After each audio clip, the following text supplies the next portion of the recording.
There comes a time when you must stand before your own thoughts and make a choice, to let them lead you into darkness or to rise and command them into the light. Negative thinking doesn't begin with a storm, it begins with a whisper. A whisper that tells you you're not enough, that nothing will change, that your story is over. But I've come to tell you tonight, that whisper is a liar. And if you don't confront it, it will begin to control you. The thought you don't challenge becomes the master of your peace. You can't afford to make peace with the lies that destroy your destiny. You must stand up and speak to that voice that tells you you can't.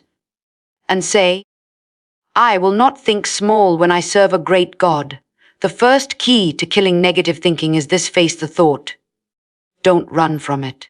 Don't bury it under noise or distraction. Face it with truth. Every lie loses its power when exposed to light. The mind may whisper defeat, but your spirit must respond with victory. The moment you confront what torments you, you take away its strength. The moment you stop feeding the lie begins to die. There is a presence that shifts the atmosphere. You cannot remain negative when that presence fills the room. When your heart begins to remember who walks with you, who promised never to leave you, every dark cloud begins to move. Fear has no language in the presence of peace. The mind that trembles begins to rest when the spirit comes near. There's something about his nearness that makes negativity tremble.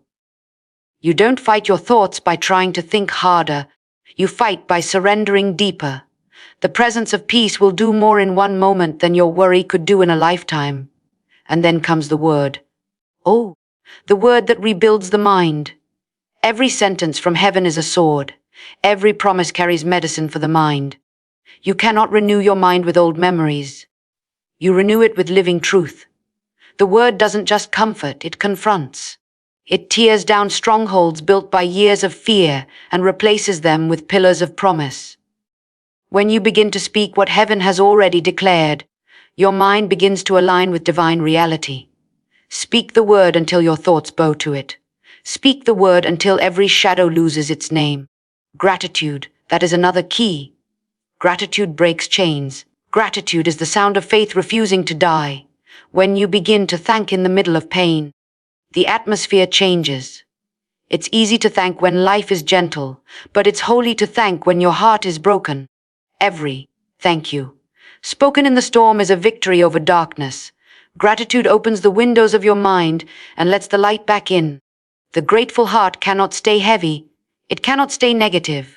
Gratitude is not just a feeling, it's a weapon. It's the song that reminds your soul that even in the valley, you are still blessed, still seen, still loved. And the final key, focus. Whatever you feed will grow. Stop feeding the fear. Stop feeding the doubt. Stop giving attention to what weakens your spirit. You can't walk in peace while staring at your pain. You must lift your eyes higher. Fix your focus on promise, not on problem. Every time you focus on what's ahead instead of what's behind, peace begins to rise again. You were not created to think in circles of fear. You were born to think in the rhythm of eternity. Negative thinking dies when divine focus is born. So if tonight your mind feels heavy, if your thoughts have been louder than your faith, let me remind you, you are not your thoughts. You are not your past. You are not your failures. You are the child of a God who renews, restores, and rebuilds minds. You can begin again. You can silence the noise. You can rise above the storm within you. The mind that once was a battlefield can become a garden again. Peace can grow where pain once lived. Hope can return where despair used to reign. And all it takes is one choice, one moment of surrender, one whisper of faith, one decision to no longer believe the lie. Kill the negative thinking before it kills your destiny. Stand in the light of truth and say, I choose peace. I choose promise. I choose joy. And as you do, watch the chains break, the fog lift, and your spirit breathe freely again. Because when you let heaven think through you, darkness has nowhere left to hide. Every battle you face in life begins first in the mind. Long before fear controls your choices, before doubt steals your courage, before insecurity silences your voice. It begins as a thought, a small, quiet whisper that says, you can't? You won't? You're not enough? It sounds harmless at first, easy to ignore. But every lie you tolerate becomes a chain around your spirit. The thought you don't confront will soon control you. You can't win a war you refuse to fight, and you can't silence a voice you keep listening to. The enemy doesn't need to destroy you. He only needs to convince you to destroy yourself through your own thoughts. He plants seeds of fear, bitterness, shame, and failure, hoping you'll water them with your attention. And the moment you begin to agree with those whispers, your mind starts building walls around the truth. You begin to live beneath your calling, because the thought you didn't confront has now become your master. You can't conquer darkness by ignoring it. You must stand in the light of truth and expose it. When fear whispers, confront it with faith. When shame speaks, confront it with grace. When doubt rises, confront it with the promise that was written before your pain ever began. Every thought that exalts itself against your purpose must bow to the word that was spoken over your life. You have the authority to command your mind to come into alignment with heaven's reality. Too many people pray for peace while protecting the very thoughts that steal it. They ask for clarity but refuse to let go of confusion. You can't receive what you're unwilling to release. The moment you confront the thought, you take its power away. The moment you bring truth to it, the lie loses its foundation. What once felt like a mountain begins to crumble beneath the weight of divine light. You were never meant to be a prisoner to your own mind. You were created to rule it, to bring every thought into obedience to truth. Freedom begins when you stop agreeing with fear and start agreeing with faith. Don't let the enemy build a throne in your mind with your silence. Speak back with power. Speak life. Speak promise. The thought you confront today will never have the power to control you tomorrow. There are moments when the mind feels heavy, when every corner of your thoughts seems dim, and peace feels like a distant dream. You try to think your way out, you try to fight it with willpower, but nothing changes, because you cannot conquer darkness with effort. You conquer it with presence. There is a presence that shifts the entire atmosphere, a presence that makes fear tremble and anxiety bow. When that presence enters the room, despair loses its sound, and hope begins to breathe again. You may not see it, but the spiritual atmosphere around you affects the atmosphere within you. When you live surrounded by worry, conversation filled with doubt, and environments that drain your peace, your mind begins to mirror that storm. But when you invite divine presence, not as a visitor but as a dwelling, everything begins to change. The air feels lighter. The noise inside quiets. Your thoughts begin to slow down and find rhythm in peace again. Because you were never created to live outside the presence, you were designed to think, breathe, and move within it. You can read every book on positivity and still feel broken, because transformation is not just mental, it's spiritual. When his presence comes near, the storm in your mind recognizes its master. Thoughts that once ran wild begin to bow. Fear cannot stand where peace reigns. The presence doesn't argue with negativity. It replaces it. It shifts the focus from your struggle to his strength, from your pain to his promise. And in that holy exchange, your heart learns the power of stillness. You've felt it before. That sudden calm that enters a moment of chaos. That gentle peace that arrives without explanation. That's not coincidence, that's presence. It is heaven touching earth inside you. You don't have to shout to find it. You don't have to strive to earn it. You only have to become still long enough to recognize it. In silence, the presence speaks. In surrender, it fills. And once it fills a place, nothing remains the same. The mind becomes clear. The body feels lighter. The heart remembers what it means to rest. Even your surroundings respond. The very air seems to hum with something unseen. Because presence doesn't just change people, it transforms atmospheres. One moment in that divine nearness can do what years of effort never could.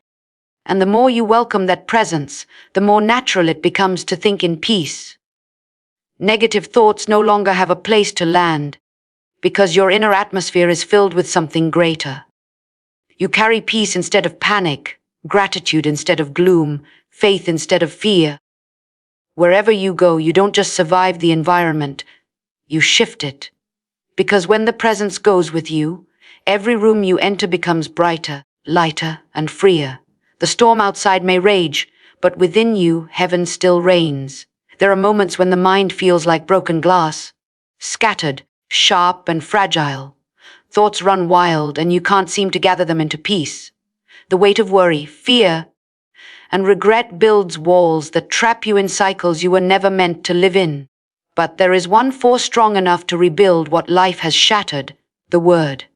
Not just words written on a page, but living truth breathed by God Himself. The Word has creative power. It doesn't just inform, it transforms. It doesn't just speak to your ears, it rebuilds your inner world. Every time you open your heart to it, something begins to shift inside you. The lies that have lived in your mind for years start to lose their power. You begin to see yourself not as your failures define you, but as heaven sees you. The Word begins to clear out the clutter of fear and plant seeds of faith where despair once grew. You cannot renew your mind through effort alone. You renew it by letting truth enter and reshape every thought that has been twisted by pain. When you meditate on the Word, you are not memorizing poetry, you are rebuilding your identity. You are replacing lies with promises, confusion with clarity, and weakness with divine strength. Every verse becomes a brick, every truth a foundation, every promise a wall of protection around your peace. The Word doesn't just touch the surface. It digs deep into the roots of your thinking, pulling out the weeds of shame and planting something eternal. The reason so many remain bound by negativity is because they keep feeding their minds with the same noise that broke them. But when you start feeding on truth, there is a sound that makes darkness tremble, a whisper that carries more power than 1,000 complaints. It is the sound of gratitude. Gratitude is not the language of comfort. It is the language of faith. It is the song that rises when nothing seems right, when the heart is bruised, and the way forward feels hidden. Gratitude does not wait for everything to be perfect. It speaks in the middle of pain and says, "Even now, I will thank you." There is something supernatural about a soul that can still give thanks in the storm. Gratitude breaks the chains that hold the mind captive. It lifts you out of the shadows of negativity and sets your focus back on the one who is still faithful. You see, negative thinking feeds on what's missing. It thrives on what went wrong, on who hurt you, on what you didn't receive. But gratitude shifts the focus. It doesn't deny the pain.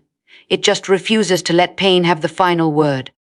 Gratitude opens the eyes of your spirit to see blessings that were always there, but were buried beneath disappointment. The moment you choose to thank, you invite light into the places where sorrow has lived too long. You begin to see that even in loss there was protection. Even in waiting, there was preparation. Even in silence, there was shaping. Gratitude turns your heart from complaint to confidence. It changes your language from "why me" to "thank you for trusting me." Every time you choose to be grateful, you are choosing to rise above your circumstance and align with heaven's perspective. Gratitude does not just make you feel better. It transforms your inner atmosphere. It's the key that unlocks joy even when nothing around you changes. Because joy is not born from what you have, it's born from the awareness of who is with you. When the mind begins to spiral into negativity, start counting blessings instead of problems. Begin to thank for what you still have. For breath in your lungs, for strength to rise again, for the chance to start over. Gratitude reminds you that you are not forsaken, not forgotten, not finished. Every "thank you" is a declaration of faith that says, "I still believe something good can come from this." You cannot stay bound when your mouth is filled with praise. Chains cannot hold a heart that refuses to complain. Gratitude becomes a weapon, invisible but powerful, that tears through depression, fear, and doubt. The world teaches us to be thankful when everything looks good, but heaven teaches us to be thankful even when it doesn't. Because gratitude in the storm is the sign of trust. It says, "I don't understand it, but I trust you." It says, "I may not see the miracle yet, but I know you're still working. When you begin to thank in advance before the answer comes, you break the hold of negativity and invite the supernatural to move. Gratitude opens the door for joy to return. And here's the mystery. The more you thank, the lighter your soul becomes. Gratitude shifts the vibration of your whole being. It changes the way your heart beats and the way your mind thinks. Reprograms your thoughts to see beauty even in brokenness. The walls built by worry begin to fall because thanksgiving builds a throne for peace to reign. You can't stay small while being grateful. You can't stay bitter while thanking. Gratitude and negativity cannot live in the same heart. One must die for the other to live.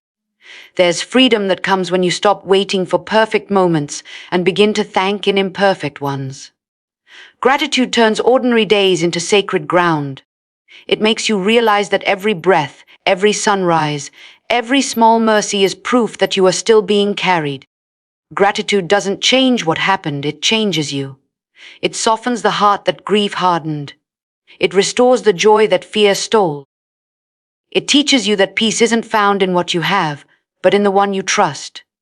So when your mind begins to fill with heaviness, don't try to think your way out.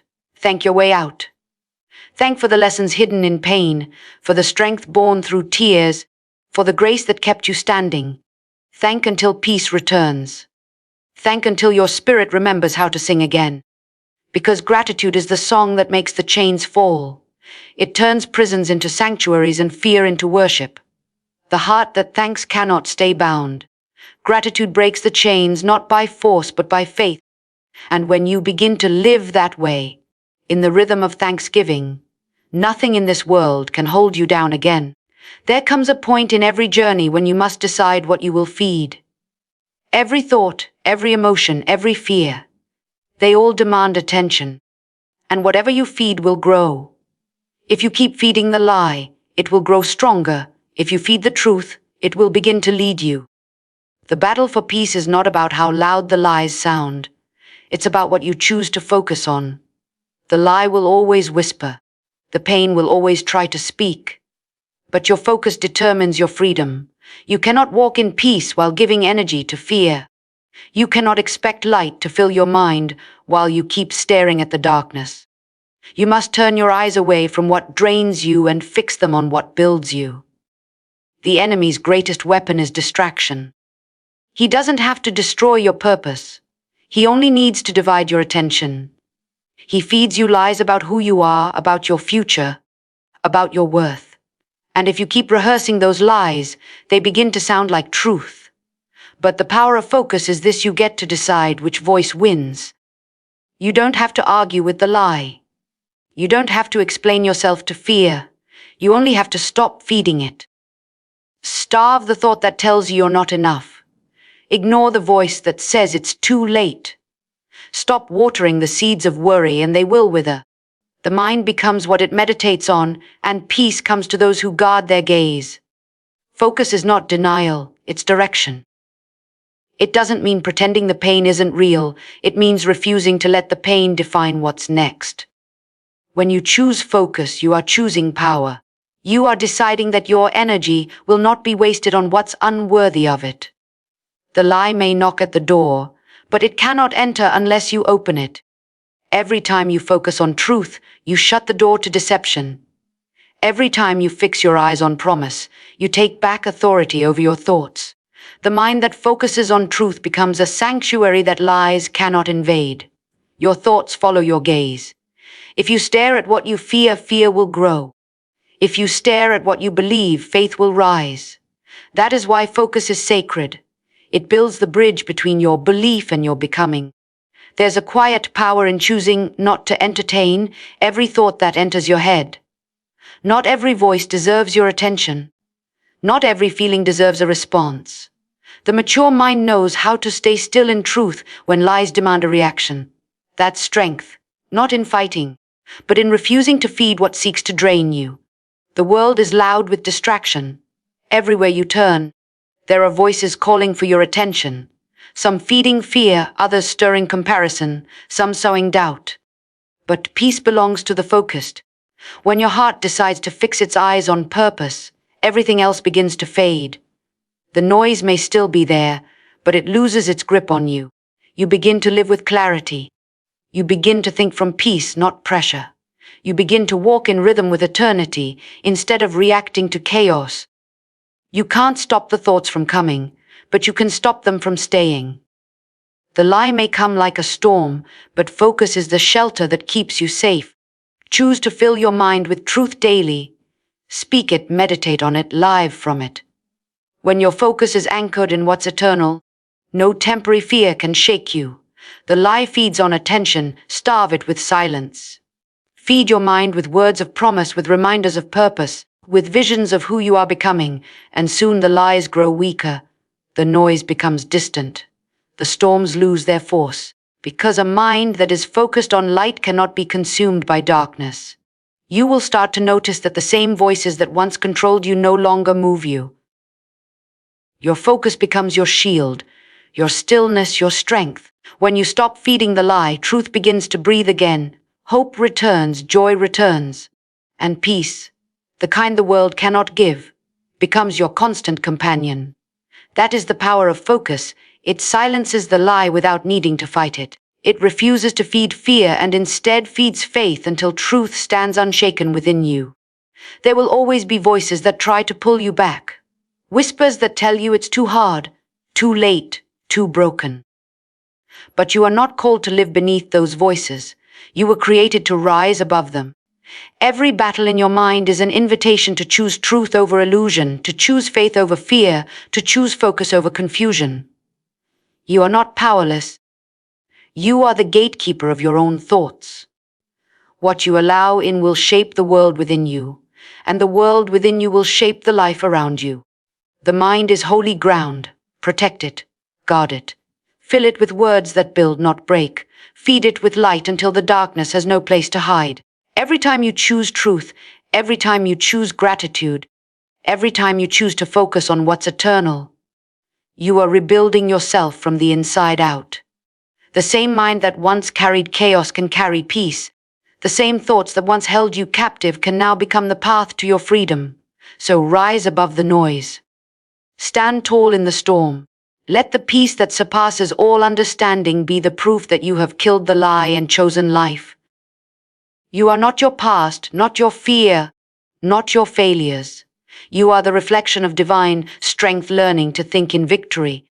And when you finally decide to stop feeding the lie and start feeding your faith, you will discover what was true all along. You were never defeated. You were only distracted. Now focus. Walk in truth. Live free. The healing begins. The mind that once repeated defeat begins to echo victory. The heart that once trembled with fear starts to rest in confidence. Every time you speak truth out loud, you are not just reciting, you are reconstructing. Heaven begins to build inside your thoughts, and soon your mind becomes a sanctuary instead of a battlefield.